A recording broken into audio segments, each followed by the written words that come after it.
I recently started playing this mobile game called Among Us that's been circulating around social media these days.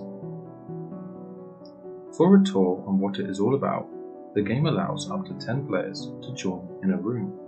9 play as crewmates, and there is at least one random imposter chosen by the game itself at random for every round. The objective is for crewmates to accomplish tasks and escape the spaceship while the imposter gets to kill and sabotage tasks until he is caught and ejected.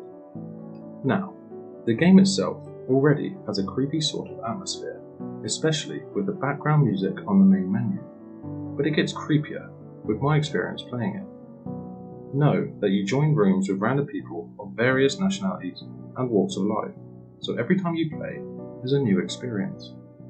I was having a great time with a bunch of people. We've been through 5 rounds together, and trust me, it does get addicting when you play with the right people. One of the guys decided that it was enough playtime for today, and he's got to go. So naturally, another random player joins the room to fill him in, and his in-game name was simply X. He was pretty psyched, immediately wanting to start, while I and the other guys were still chatting. You cannot chat when the game starts. You can only chat when it's time to vote out a possible imposter. This was normal. I mean, I was like this when I first got involved with the game. The chances of being an imposter with 10 players are slim, so obviously I still didn't get the chance to be one on this 6th round. We played as usual, finishing up tasks and trying to do so in pairs, some sort of strategy we came up with. An emergency meeting, which you can do so in the game in case you suspect someone to be the imposter, was cool. As mean as the following narrative sounds, the guy started ganging up on X, merely in jest, suggesting that he might be the imposter. X would deny this, of course, but with this game, one has to be tricky, so we can never know if he's telling the truth unless he gets ejected from this round, and we find out whether we eliminated the right or wrong player.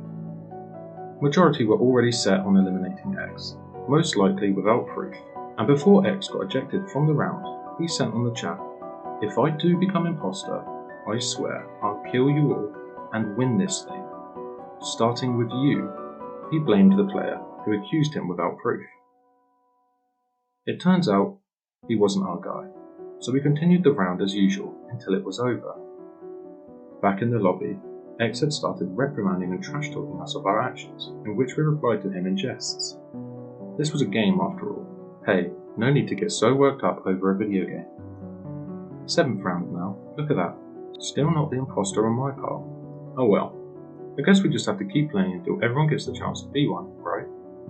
This round was rather intense, as dead bodies, yes, the term in the game for when an imposter kills a crewmate is to report a dead body found by fellow crewmates. We're now involved instead of just someone stupidly calling for an emergency meeting, just to vote someone out randomly without proof. What makes it more exciting is that this killer was elusive. I was wondering why everyone was being so nice to X and not suspecting him this round. Was it because he might explode in some kind of toxic tantrum again? For some reasons, everyone was just ignoring X now because of the behaviour shown last round. I felt bad ganging up on him then. What if the guy is a new player? Even if he isn't, he was played foul just because he's a new guy among the rest of us who had been playing for 5 rounds straight. In the end, it turns out that X was the imposter. I disconnected from the game because I felt pretty tired now, and besides, I've got other things to do. It was fun. That X player, if he just started out with the game, did mighty well in evading suspicion until he had killed off the others, except for me, which merited the imposter a victory if only one crewmate is standing. The next morning, I was browsing on my Facebook account when I saw a trend on 8 people found dead in one night, cause unknown. At first, I ignored it, just another mass murder kind of news. But then it merited a lot of shares and sympathies because it was pronounced that the death of these 8 individuals last night happened in different areas, but the time of death was what connected them. It was about the same time I quit from the Among Us game. Coincidences happen, right? What has the death of 8 people got to do with some dark online game that's just recently gone famous? I read one article in full and learned, eerily, that these individuals had another thing in common. They all had X marks etched on their foreheads. At the time I finished reading the article, my phone pinged with a message notification. I opened it and read, "I told you I will kill you all and win this thing."